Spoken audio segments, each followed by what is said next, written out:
The views, opinions, or advice offered by this show's host do not necessarily reflect those of News Talk 780 KOH or its parent company, Cumulus Media. This is Bosma on Business with award-winning entrepreneur Mike Bosma, sponsored by Keystone CPAs. We're getting Northern Nevada back to business. Good morning, business owners. It's Mike Bosma, your business savvy CPA, coming from the KOH studio. Happy first week, or maybe now, I guess, second Saturday of 2023 Christmas season, and ho, ho, ho, and bah humbug, whatever suits your fancy this Saturday morning. You know, what do we do each Saturday morning at 10? We give you 60 minutes of action-packed business adventure. You know, I love being a business owner, and, I was sharing with some friends the flexibility and fun that being a business owner has, but sometimes, at 2 o'clock in the morning when things are going to hell in a handbasket, that's the downside of being a business owner. Today's installment of being a business owner, I've got Bill Gerard, who's an EOS implementer. EOS stands for Entrepreneur's Operating System.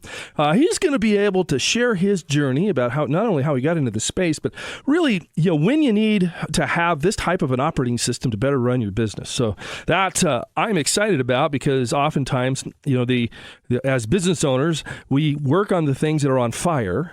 So that's why people say that we are look like we're running around with our hair on fire. And really, Bill's EOS is a way to get that under control. So without further ado, Bill Gerard, EOS Implementer. Now, Bill, as we get started, you're just going to have to give us a 411.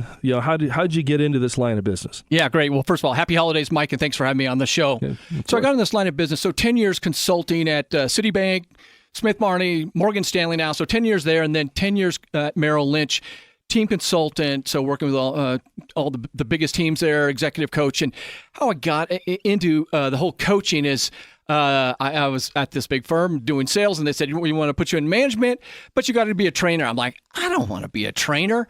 And I fell in love with it, Mike, the consulting and the coaching. So fast forward 3 years ago, working at Merrill Lynch, their biggest teams, ran across a team in Boston. They said, hey, we need just a little bit of your help, Bill. I'm like, okay, we have bazooka. He needs help with something that requires a squirt gun. And I said, how come you're not working with our internal Merrill Lynch practice management consulting group? And he goes, Bill, we don't need your help. We run on EOS. You should pick up this book, Traction. And Mike, I've had my wife pick it up on a Friday night, read it in one sitting, never had anything jump out at me. So that's how I got into EOS. And then fast forward 2.5 years ago, I went out on my own. We have 2 boys in college. We're here in Reno, and my wife said, "Yep, you can do it." And best thing ever. And yes, I am now a true business owner, not working for a big corporation. So happy to share more. Okay, so you go out of corporate America, hang out the shingle. Now, I've had plenty of people that do that, Bill, that really it's more of a lifestyle thing. So, rather than, it generates revenue, but basically enough to cover expenses.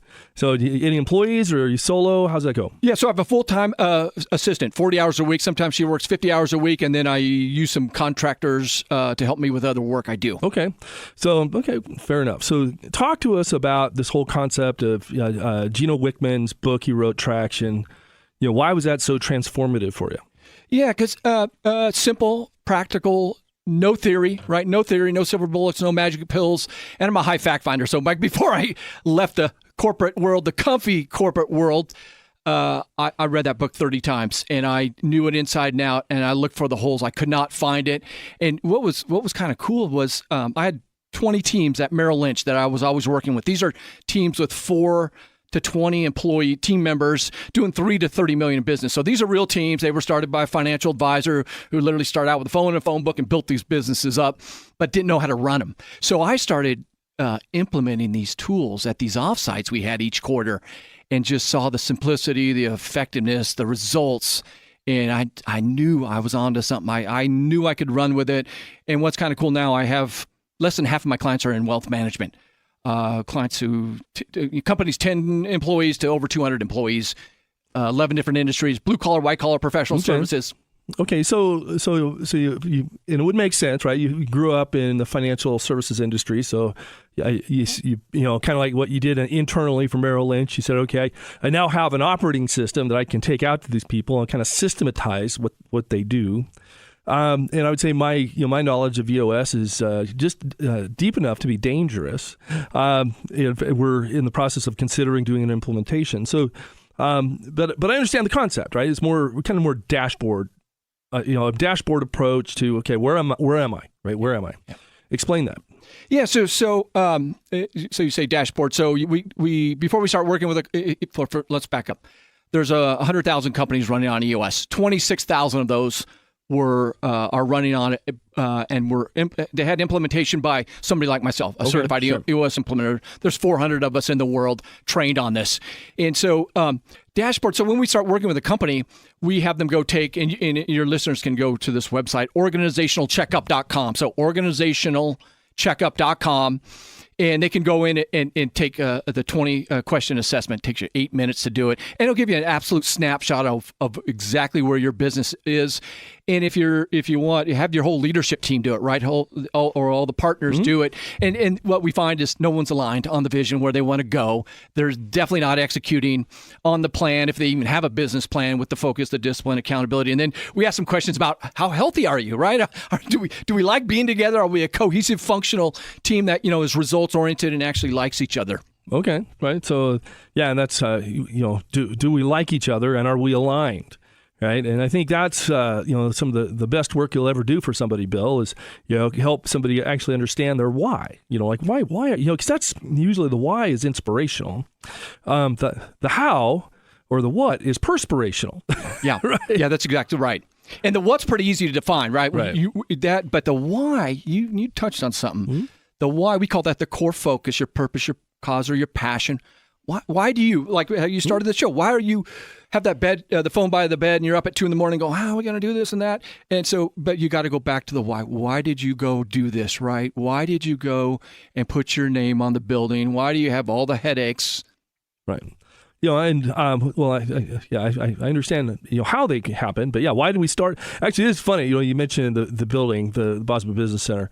I remember buying that. I had my firm, Bosma Group CPAs, and then bought the building. I kind of had this idea, like all the financial advisors, all the business advisors you need under one roof. Why aren't you there? Help me understand. Wouldn't it be great to have you in the building? Yes. Oh my gosh, no brainer. Anyway, I digress. So. But that's where all the business advisors under one roof just make it easy, right? And so like there's Brian Wheeler, he heads up Keystone Wealth Advisors, and I remember it was fascinating. Brian and I were just trying to refer work back to each other. He's a financial advisor guy, and it was with Mass Mutual. We said, I'm just going to refer all my stuff to you, and you refer it all to me. We got zero traction. And but then as soon as he was in the office, and I'm talking to somebody because right now we're doing year-end planning, and I'm like, oh well, hey, you need a retirement account, easiest low level fruit, low hanging fruit ever, right? Just like, but instead of just saying, hey, I'm going to refer you to Brian, I go get Brian.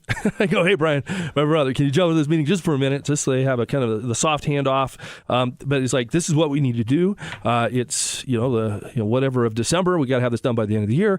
Can you make that magic happen? And I bing bang boom, cooking with oil, and it's like. That's good, right? So, and kind of the why is, if we can make our business owners' lives better, right? They can look and it's like, wow, I'm so glad I'm part of this thing. My life is so much better with this group of people, with this team of people helping make all the magic happen every day, rather than, because, it's funny, you talk about financial advisors, Bill, wealth advisors.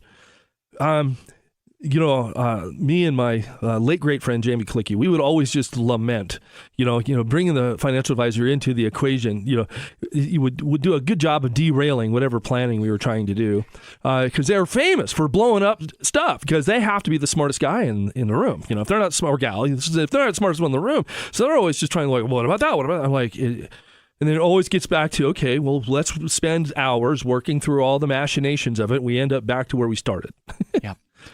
Anyway. Yeah, no, good. Well, I like the digression there. You're right. So working with the wealth management advisors, especially at a wirehouse within a firm, right? It's pretty cutthroat. So I got to, I didn't, not boasting, but this is what my clients tell me is like, I've been tested right in there and finding out where it can work and where it doesn't work, because it doesn't work for everyone. EOS does not work for everyone. But I want to go back to something you said. One of the things when we implement EOS into a business, our goal is to help the business owner run a better business, live a better life, right? Think about it, Mike. If your clients or you run a better business, you're going to, hopefully live a better life. Right. And it takes some work. So No, and that's it, right? It's the why, right? It's like people, same with the team, right? It's like, hey, if you can look at, somebody out there and they can look back with the benefit of hindsight and say, wow, I have this great life because I partnered with this great firm and, it's good for everybody, rather than that was the hardest 3 years of my life. I'm glad that's behind me. It's just trying to make it positive for people. But in Bill Gerard, EOS Implementer, that's Entrepreneur Operating System, and talking about, and I'd say, businesses in general in Northern Nevada really don't do this stuff this much, Bill. We are under-consulted as a community. And it's so funny. I remember back when I started the radio show, which I think was 2011. And, we started with John Sanchez, Jamie Klicky, and the Wealth Advisors. And, John, a big part of this station for many, many years. But what's funny is, you think about that for a minute. And back in the day, the Great Recession, everybody's losing their business, losing their houses. It's just a hot mess. And we would do this show Saturday mornings at 10, and people would call in. We'd help them real time on the phone, and then they come in Monday morning for consults, and we averaged 5 at Monday, But basically, people would come in with their mess, right? And I remember the back in 2006, 2007, when I started the firm, I talked to, and usually contractors was a big part of our business, helping general contractors, subcontractors, the tradesmen. And I'd go to them and I'd say, okay, I want to help you in your business. And, they're the smartest guys in the room. So they were just like, oh, no, I got this. And you're like, I don't think so. But anyway, so that's fine. But also 2011, that was 2006. 2011, it was a completely different story where they're just like, now that I'm in foreclosure on everything I own and the bank has called my line of credit and I don't know if I'm making money or losing money, now I'm open, right? So that's where it's unfortunately some of those the crisis or tipping points or flashpoints in our business careers is when we get serious about doing these things. So do you have an opinion in your world in EOS implementation, Bill? Do you wait until the thing's on fire and falling apart, or like when's the right time to consider this thing? Because we're all busy. Yeah, you're all busy. And so there's probably not an answer to that, right? If things are on fire, you need this. And we say hopefully you're on fire, though, Mike, because you're growing, right? You can't find the people. You're frustrated with the profit, losing control of the business. Nothing's working. You're hitting the ceilings. And the type of clients we work with are the companies. When I say hitting the ceiling, they're bumping up against barriers because it's mostly growth barriers. Mm-hmm. So, but when the best time to do this is when you're ready to work on the business of the business. Back to the financial advisors. I don't go in there and tell you how to be a financial advisor. I go in and help you with the business of the business. Same with the contractors, right? They know how to hammer the nails. Sorry, guys. Build these beautiful buildings, but this is all about the business of the business. And when is the best time to do it? When you're ready to be open and honest with yourself as a business owner and your leadership team. Okay. That's when I can come in and share. I have a 90-minute presentation. Well, let's do this. Yeah. So hold that thought real quick. So I got Bill Gerard, EOS Implementer. So when we come back from this break, they have to pay for the show, Bill. This is how this goes. So coming after the break, we're going to tell you about when those tipping points are when you need a better operating system. It's called Bosma on Business. News Talk 780 KOH. Welcome back to Bosma on Business. Your host, Mike Bosma, in studio, Bill Gerard from an EOS Implementer, talking about this entrepreneur's operating system. And, and I would say, the system, although it's baked for business, could be good in your personal life too. It's just once you get this philosophy of measuring things and how, what if you had to put a family vision statement out there, like, why are you doing this? What's the goal here? And then you could then align with your values, like what are our family values? And, it all works, and then you can measure, okay, how are we doing aligning with our family values? And some of you may out there kind of snickering, you're driving around doing Christmas shopping with your kids in the car, and I would encourage you, and reach out, look at the little cherub next to you, however old they are, and just like, how would you define our family values? What do you think? What's our why as a family? Why are we doing this? And generally, most people aren't going to have an answer. That's right. Right. And Mike, actually, we do have so our tool is called the Vision Traction Organizer. It's 8 questions, and I love it. You've obviously know this stuff. The first question is your core values, right? Mm-hmm. What do you want from your culture of your company? What are the family rules? And then also in there is where do we want to go 10 years, right? Where do we want to go in the next 3, the next 1 year, and the next 9 months. And some people, I've seen the families do this, and it's all about the core values or the family rules, like you mentioned, but also we're like the trips we want to go on, right? So it's kind of a bucket list thing, and we're aligned. If the wife or the spouse is aligned with where you want to go, it's going to be a pretty happy life. Right. Yeah, and that's where what's true is if you don't set a destination, you'll never get there. Right? Yeah. So you just you'll get that 10 years. Like, what happened the last 10 years, man? What are we doing? Because that's where you can look at it. If you're out there, maybe you don't have a business, but you're like, it's all the same applies. Where you're like, what do you want for your life? What kind of life experiences do you want? Is it about the travel? Is it about raising the kids so they're healthy, wealthy, and wise? Or at least out of your pocketbook. Whatever that looks like. You decide what that is. And I think one of the things that I love about entrepreneurship, Bill, is that it gives us the ability to do things we wouldn't be able to do if we just had a job. Right? I mean, it's like, you decided to hang out the shingle, but it sounds like, if I read between the lines, that your kids migrated west, so you did too. Right? Yep. Yeah. Well, we were, so we've been in Reno almost 9 years now. We were in San Francisco for 25 years. Okay, my condolences. Yeah. Yeah, I'm still so blessed to live in Reno, and then we're a Tahoe family, so every weekend we're up there. And 2015, I don't know if you remember, there was no snow, but the kids were on ski team, so we drove over here and found a spec house, and that's where we live, and blessed to live in Reno. So, right.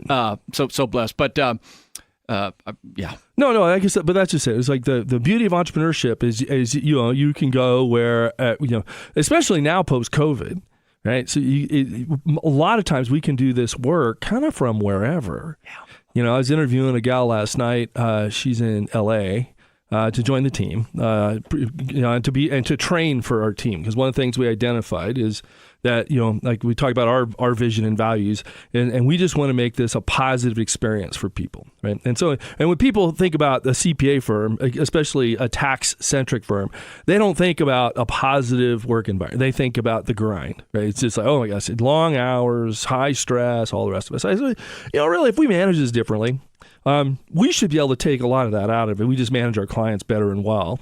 And then if for the clients that don't do that, we'll charge them such a premium that we'll be able to send people on really cool vacations to recover from the rigor, right? Yeah. So it's like, okay, it's going to be good for you either way. But as I thought about that, I was like, man, we're bringing on, like we doubled the last year. It's like, the team we're bringing on talented professionals, but they may be good tax technicians, but they don't understand our system or our processes or our values. And like, in order to make this a positive experience for them, they have to be able to be indoctrinated into the firm. And so we're like, well, let's just hire a trainer. Let's hire the best of the best. And then get them spun up on how we do things, and then that's their job. And so we're talking to a part-time trainer who's stay-at-home mom, but smart as anything. But yeah, she's like, well, do I need to come up to Reno to do this training? I go, no, because most of our team isn't in Reno. Most of our team's, 2/3 of it's outside the state of Nevada.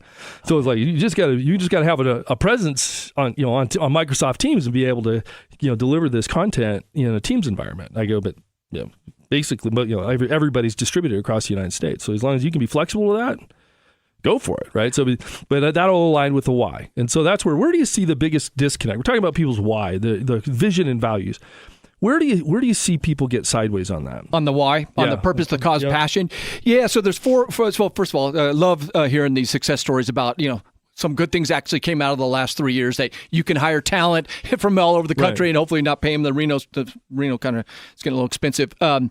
So the why. So there's three parts of the why: the purpose, the cause, passion. We say your company's or your business is there to help people, to solve problems, to crush the competition, or be a great company. And most of my clients, I would say, and maybe it's my personality, they're in business to help people or solve problems. Right. I don't work with anyone who wants to be number one. I guess I just don't mesh with those type of people. So, but really getting in one sentence what that why is. Mm-hmm.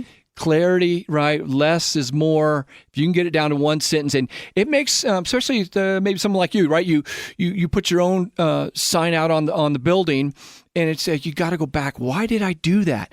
And you really take some deep thinking, and once you get that nailed down, everything else kind of falls into place. It becomes the soul of your business. Yeah, well, it's interesting because I don't know if you remember, but before I flagged it as a Bosma Business Center, it was the Stewart Title Building for years, like 20 years. It was always Stewart Title Building. And I just thought, well, I remember I was with my marketing guy, who actually was the first co-host of this radio show 12, 13 years ago, Michael Reynolds, talented in his own right. And so we're across the street from the building, and he's got his hands up, and I said, well, we got to call it something. What are we going to call it? Now mine was Alpha Omega, right? Something, kind of a man of faith, beginning and the end, something along that, but he looks at it, he goes, no, it's got to be Bosma Business Center. I don't want to have another thing called Bosma on it, man. He goes, no, it's got to be that. I'm like, really? He says, and then the Bosma's got to be the top line. So it's like, a million point font or whatever, And so I was like, but it worked. Now that's a bit of an icon in town. In fact, if you're looking to be affiliated with an iconic building, Edon ended up exiting our first floor. So, and it actually was interesting. I wish them well, but in our current environment, they really wanted a pretty significant rent concession. I'm like, the costs are going up, brother. I'm sorry. I've been supported that organization for I don't know how long, forever. But I'm like, I can't rent, because expenses are going up. And really, really, really, what I want is one tenant on this first floor. So, if you need, up to 9,000 square feet, a first floor walk-in with great parking, I have some space available for you at the Bosma Business Center. Excellent. I'm happy to be a connector or a resource, and I'll keep that my eyes and ears open with my clients. And yeah, no, I appreciate that, because that's where when you look at office space, it's very rare to have that kind of a footprint. 9,000 square feet. Contiguous, all built out to grade A standard. But like most importantly, there's a lot of business, actually like financial advisor businesses, if they like being on the first floor, so that way you can just kind of run in and run out and that kind of stuff. And, great parking, and for the employees, underground parking. So, and nice. We're competitively priced with everybody else. So it's kind of like, I think it's the best game in town, but I might be biased, Bill. Anyway, so we're talking about EOS implementation and just, measurement statistics, right? So, and that's where like when I was asked for that rent concession, I know what my average rent needs to be in the building in order to kind of be competitive with where we're at, but I knew that. So that's where I was asked for a concession. I'm like, I'm good. Right. So, we'll re-tenant it. And so sad to see him go, but, wish him well. But that's just like, but then I'm like, I think it's actually having 9,000 contiguous is better. So when you come back, we're going to talk about, really once you've got your vision and values, then, what that's going to do to transform your company. I'm with Bill Gerard, the EOS Implementer. When we come back, it's Bosma on Business. News Talk 780, KOH. Welcome back to Bosma on Business. At the bottom of the hour, we always give you a little bit of tax tidbit. So if you're thinking out there, you might get walloped for taxes. Interesting, I was looking at a client of mine. He's got $6 million of gain from the sale of some highly appreciated stock. And so we talked to him. I said, well, they've harvested all the losses out of the stock account. And they're like, well, what else is there to do? And I said, well, we looked at it, and I said, well, you can do an opportunity zone investment. And those, for the benefit of our listeners, I've done a lot of that type of work. And opportunity zone investment really allows you to invest in really primarily real estate. And the way that they structure that debt, or that, it's equity, but it feels like debt, you're going to get a coupon that's trending like 9% return. It's very not heavily leveraged, very sophisticated, very large built out real estate projects. And we've got line of sight on some that we like. And so, the thing is, you're going to have to pay the tax in 2 years. So, so my client's like, well, the play there is you pay the tax in 2 years, and then you, whatever you sell out 10 years or more down the road, there's no tax. He goes, I'm not going to, he's 92. He's like, I'm not going to be here in 10 years. I go, Max, you're missing the point.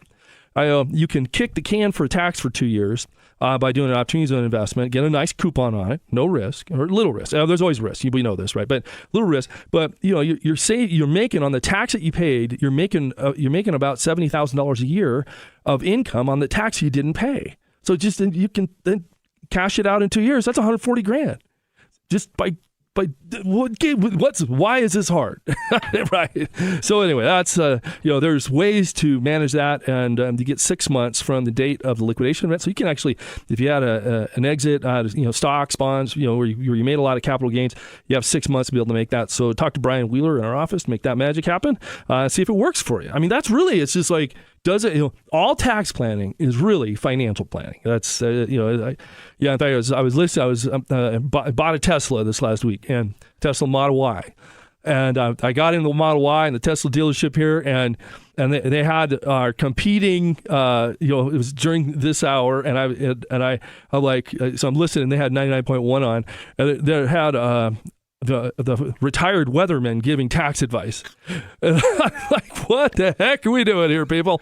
Oh my goodness. No, not a slight to John Potter. He's a good guy. But, he had a mortgage person on there who's giving tax advice. And I'm like, you want to talk to experts, man, just because they will lead you astray. They're like, oh, you can do a reverse mortgage and you don't pay tax on it.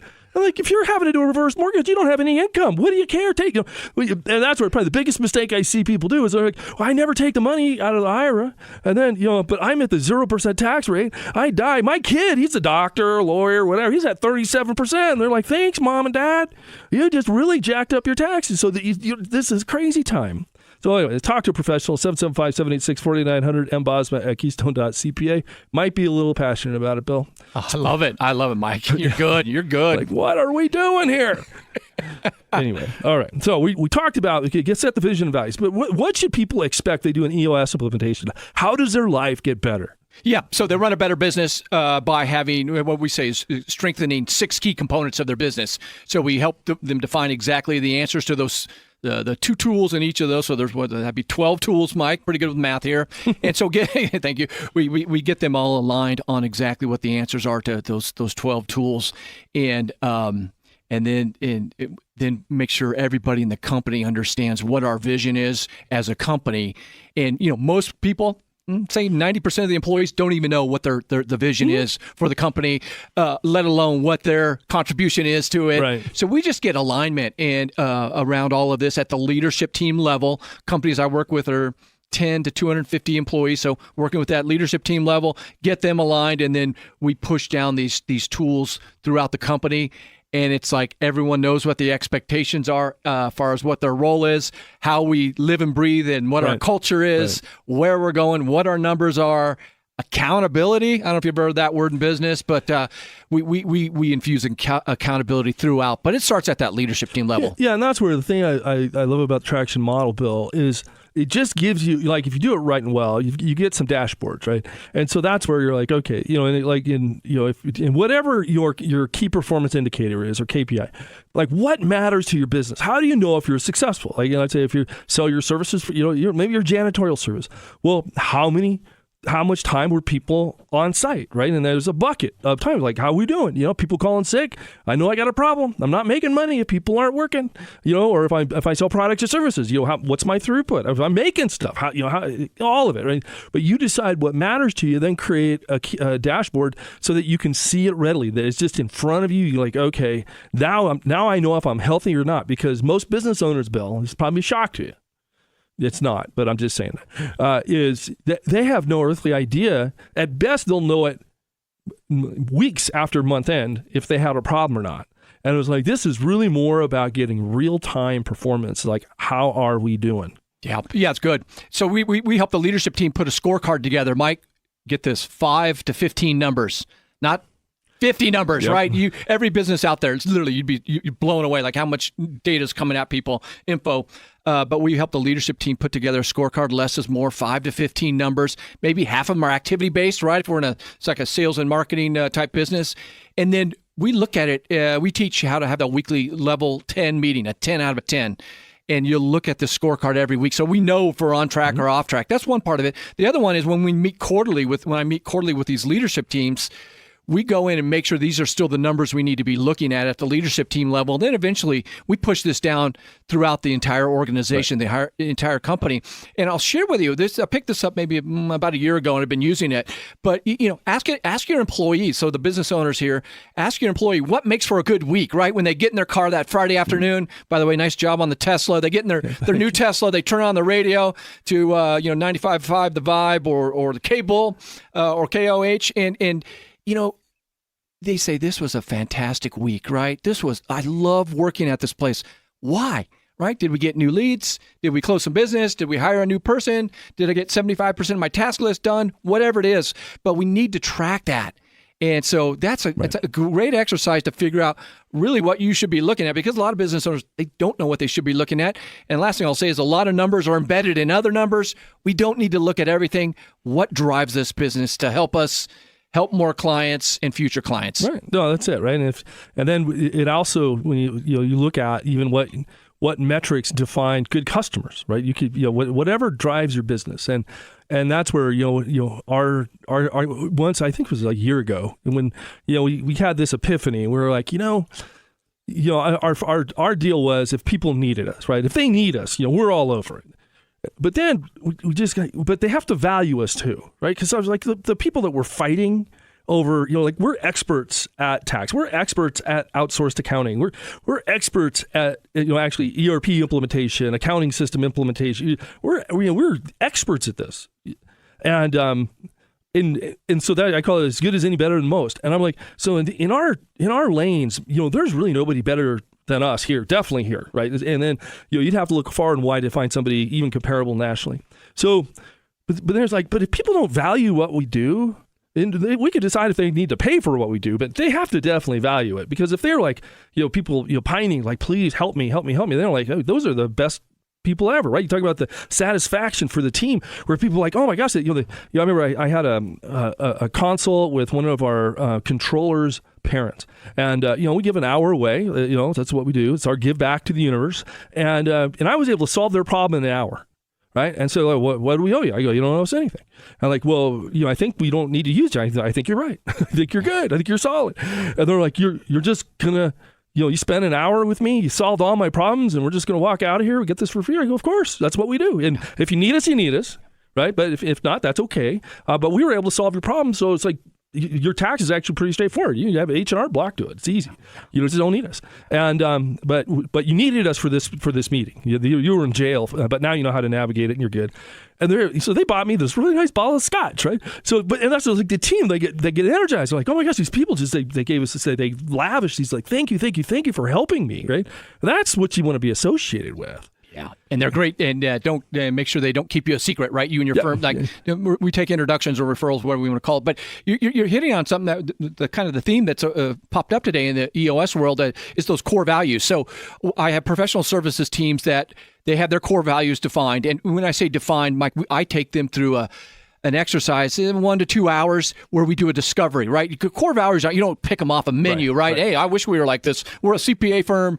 We say we're entrepreneurial and innovative, but we're still using abacus. No, you're not entrepreneur. So we make sure it's not aspirational. But this team uses their core values when they're interviewing to bring on new team members, new talent to their firm, but they also use it to filter new clients. Prospects, right? If this client's a jackass, I think hopefully I can say that, and they won't fit in with our core values, we don't want them, right? We don't. We like what you were just saying, and then also with your vendors, right? The people who call on you and work with you. So there's something there, and I'll leave you this: the whole culture thing. I had a client the other day, blue collar client, 100 employees, doing pretty good money, $50 million in revenue out in California, and he says, Bill, our people, our culture, that's our strategy.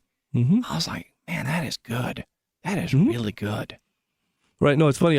So we brought on a professional, Houston, Texas, and so I have a full-time recruiter, our chief people officer, Colleen Morrison. She's a rock star, and based in Austin, Texas. And I just said, Colleen, I just want you to find a whole bunch of great CPAs in Texas. Because the reason I picked Austin, by the way, you didn't ask, but I'll tell you, is #1 accounting school in the country. Okay, University of Texas at Austin. So I just said, there's going to be a whole bunch of really smart accountants around there, and we just need smart accountants. That's what we need. So I go, we're just going to put a recruiter there, and we're going to basically create a big footprint. So I hired a lady out of there, but what Colleen did, which was genius, was I would talk to the team first, a prospective team member, talk to them, and then if we progressed, then we would go talk to the other leadership part of the team and the people they're going to work with.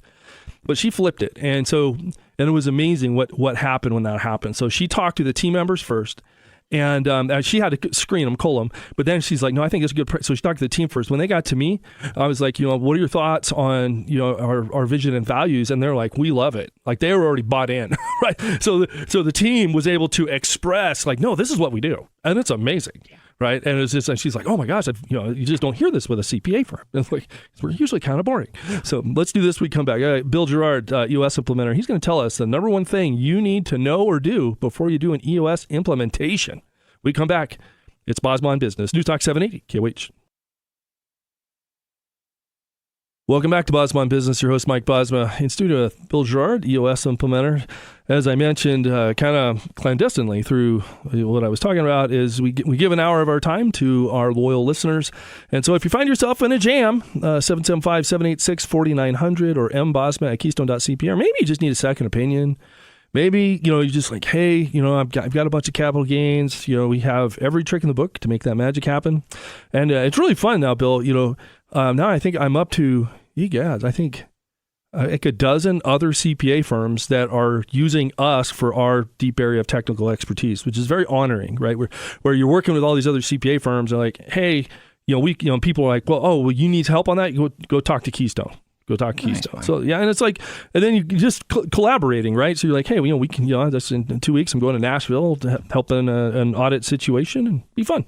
So, but anyway, we leave our listeners with the number one thing, and I get distracted. So the big aha, the big takeaway, Bill, before somebody jumps and drinks the Kool-Aid, before they do an EOS implementation, what's the thing they need to know or think about? Yeah, they need to be ready to get open and honest with themselves, and progress can only start from a point of honesty. So they need to realize that we're gonna make sure.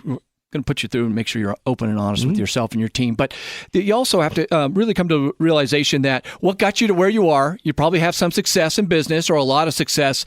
What got you where you are today is not going to get you where you want to go, right? So we need some different skills, tools, process. EOS has that. Like you, Mike, I give 90 minutes of my time to a leadership team and walk them through this process. I share a little bit more. We just, about EOS and how this came about and who's this Gino Wickman guy and who's this Bill Gerard guy. And then we do some discovery. We want to find out where their business is, where it was, where it is, more importantly, where they want to take it, right?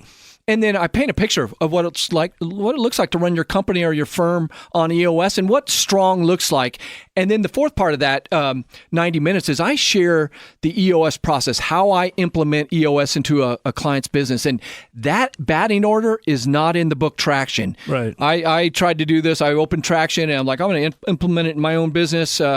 And you don't start on page one. We have a batting order that absolutely works, but happy to give any of your listeners 90 minutes of my time if they own a business. How would they get in touch with you? Yeah, best way is email Bill, normal spelling, .Gerard, Gerard, at EOSworldwide.com. Bill.Gerard.